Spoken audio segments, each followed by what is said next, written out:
What's up, everybody? Welcome to the Body Lock. It's your man Ant Walker, joined by my good friend Matthew Wells. We are discussing 2020's Breakthrough Fighter of the Year.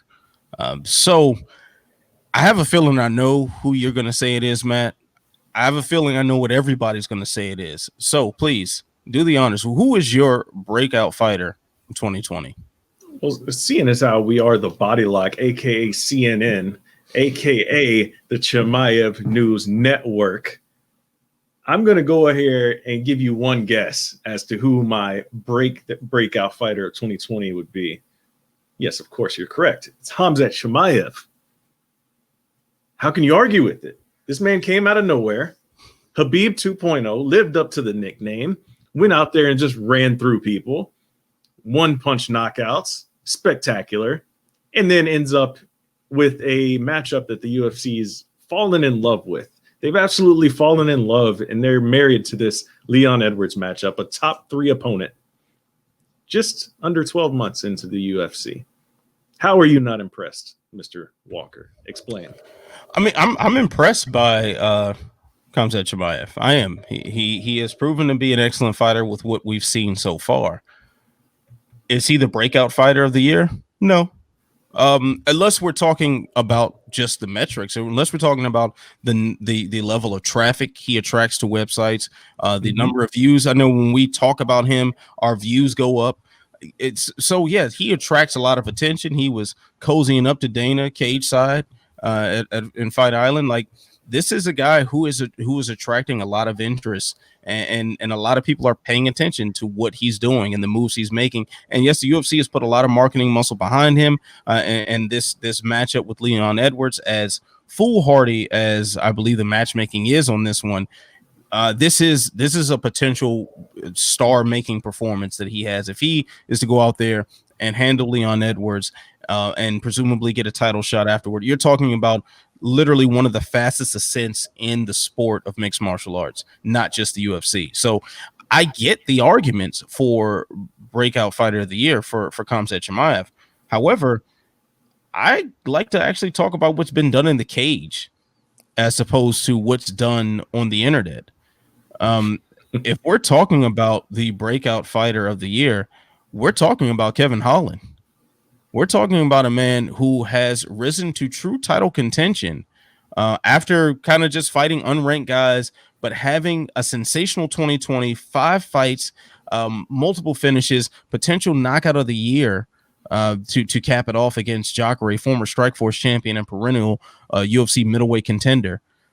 This guy, Kevin Holland, is your breakout fighter of the year. Chimaev fought 3 times. While he did get 3 finishes, and that Gerald Meerschaert finish was spectacular, we're talking about a different level of opposition for Holland. We're talking about more fights for Holland. We're talking about more finishes. How is it not Kevin Holland?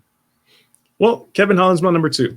And I don't knock Chimaev down a peg because he had less fights, because he absolutely wanted to get into the cage again. But the UFC said, nope, you're top 3 material right now. And to no fault of his own, the matchup against Leon Edwards kept falling through. So I can't knock him for that. But Kevin Holland is absolutely a strong, solid number 2 on my list for this year's breakout fighter of the year. For all the reasons that you just said, he is looking like that next guy to really challenge for the title there. Is he quite ready for a title shot yet? I don't believe so. I think he has a couple more things to polish up, but he's going out there and he's taking guys out of their game, whether it be with the trash talk or just his reach that guys aren't ready for. Like Jacare, he must have completely underestimated how long his arms are just playing in guard like that. So yeah, that's why he got rocked with a punch, like just thinking he was safe, kind of sitting back in guard. No, you weren't safe there, buddy. And you learned that the hard way and got folded backwards. So I give Kevin Holland a solid number 2 on my list, man. As most of the panel, I believe you and Pat had Kevin Holland as your number 1, but everyone else, I believe, had number 2. Who was your number 3? My number 3, I actually on our voting panel, I actually went with Yan Xiaonan, but I was very close between her and Charles Oliveira. And I kind of like today, I'm actually leaning more towards Charles Oliveira and what he did in 2020. Yeah, Charles Oliveira was my number 3 because of what he was able to accomplish in 2020. And Charles Oliveira is one of those guys who we knew always had a ton of potential, and he was kind of thought of as a potential prodigy when he first entered the UFC. And like, wow, this guy's submission prowess is just next level. He's going to be an incredible fighter if he polishes his game and he continues to grow. But we saw him get knocked down a peg every time we think he made it up to the next level.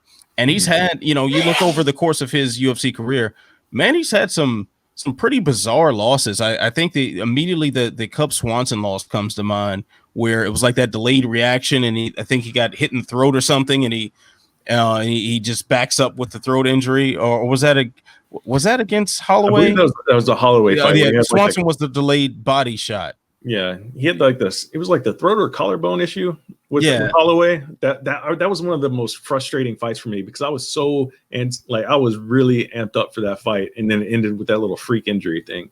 Yeah, it was really unfortunate.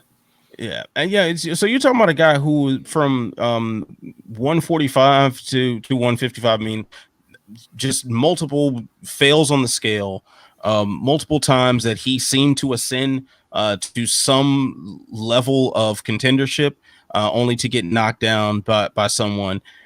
And now he finally is coming to his own. And also, too, the way, how he's fought as far as the surroundings that he had. He was ready to have this hometown performance against Kevin Lee. Ends up this worldwide pandemic decides to rudely interrupt his homecoming party, and he's in a stadium with no fans, puts together a career-defining performance against the former title challenger. Then the next time we see him, he's against Tony Ferguson, who before the Gaethje loss was on a record-breaking streak of wins at lightweight, and completely handled Tony Ferguson unlike anything we had ever seen before. Just because even in the Justin Gaethje fight, Ferguson was able to have some moments of success and actually drop Gaethje with that uppercut. There was no such moment of that success for him against Charles Oliveira. Oliveira to go from sort of this lost child that just seemed to be wandering around the middle rankings, to now becoming a bona fide threat for the title, man, that's someone who really deserves consideration for breakout of the year. No, 100%. Like I've said on this channel and a couple other videos recently, that he looked every bit like an undefeated fighter in there this year. But as we know, I think he believe he has 8 losses on his record, which is just unfathomable. If that was your first time seeing him in 2020, you absolutely think this is the guy that's going to be holding this title probably this coming year.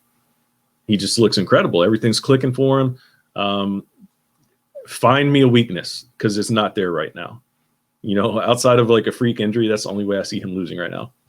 I mean, it really is. And and if Khabib is really done, yeah, put him up there for one of my favorites to walk away with the title before the end of the year.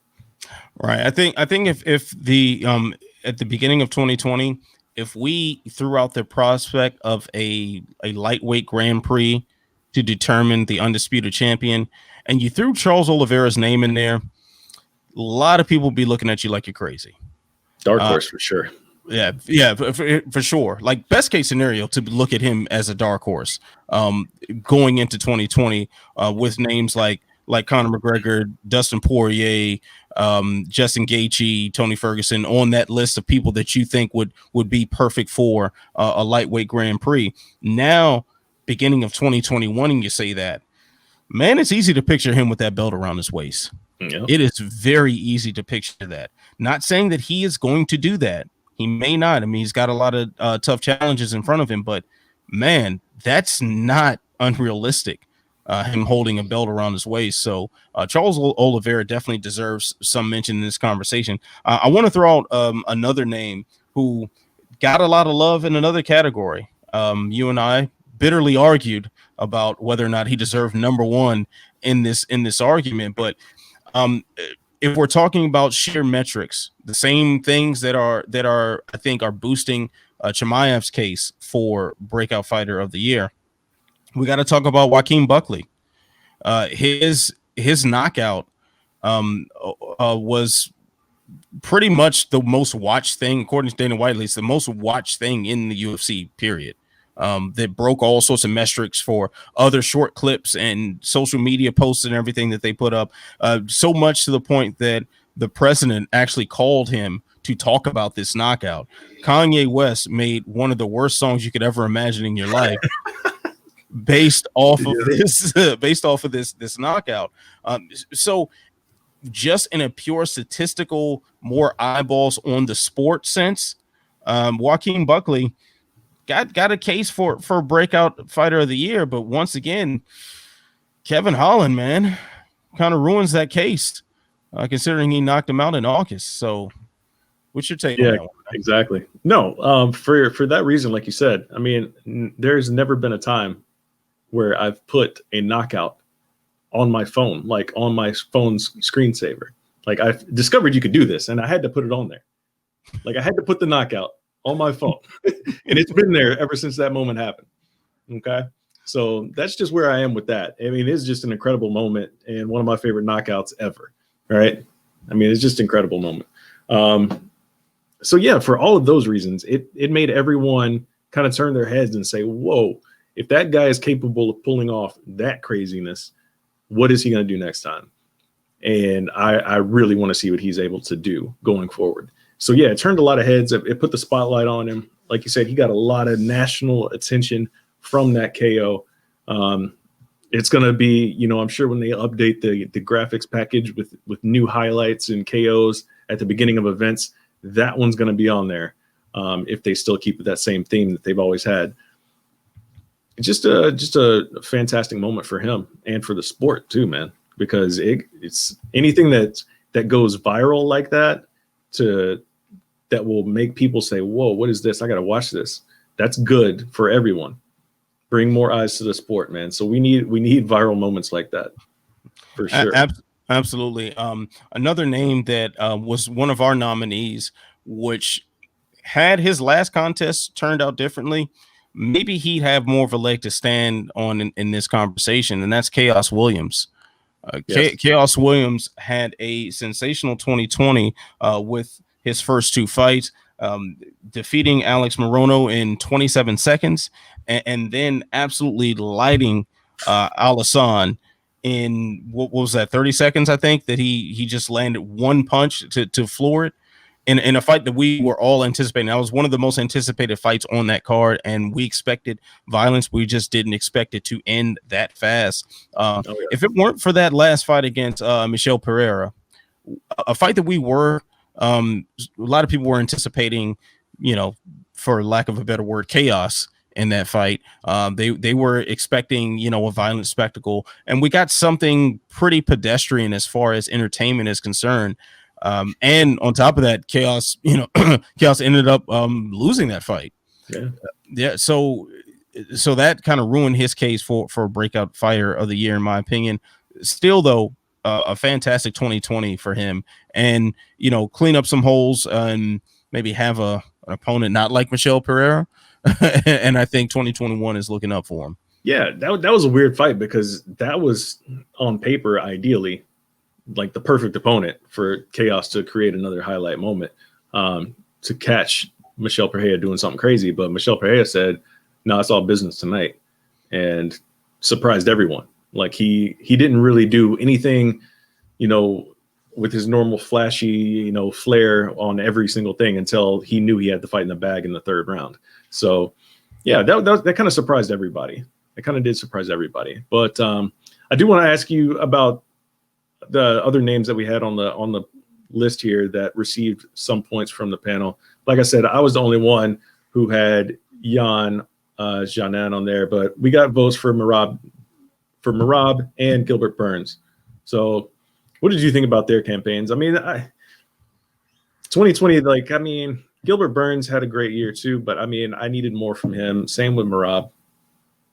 Yeah, I needed more from Marab, but Gilbert Burns, I think, he, considering how little we saw him this year, Yeah. He dominated the former champion Tyron Woodley, dominated him, and got a title shot. Unfortunately, COVID had other plans for him, so he didn't get to make good on that.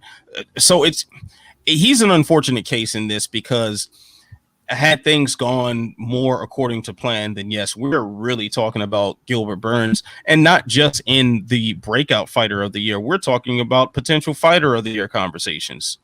If he were able to have a year defeating Woodley and then potentially defeating Usman for the belt. And maybe if he had time to get another title defense in there, which he probably would have, considering the time that fight between Usman and Masvidal took place.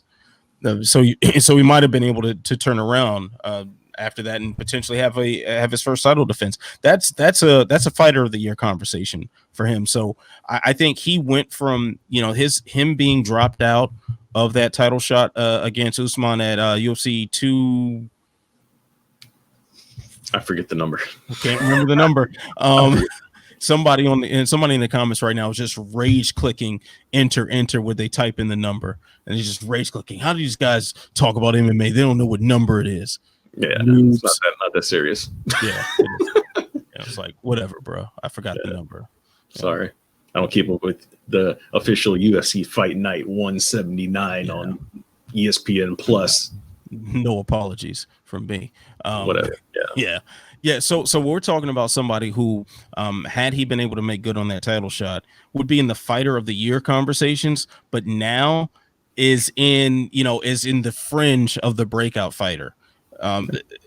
So he's actually one of the fighters probably that I feel is most affected by COVID as far as just his career. Aside from people who actually lost loved ones and whatnot, just his career was greatly affected by COVID, probably next to Leon Edwards, I'd say. So yeah, man, I think that's a pretty good list of candidates right there. Amanda Hebus was someone that was mentioned in our nominees as well. I think she makes a strong case. So there are definitely some good people to list here, but man, I gotta say it's Kevin Holland, who actually makes a good case for fighter of the year as well. KO of the year as well. I mean, it wasn't my favorite KO of the year, but that's because you're wrong. But we know. If you want to believe that's fine. If you want to believe I'm wrong, that's fine. That's okay with me. Yeah. I don't like this mature, Matt. You know what? I don't like this level of maturity when I'm trying to argue with you. This is unacceptable, sir. Unacceptable. It's trying times in America, so trying to be simple.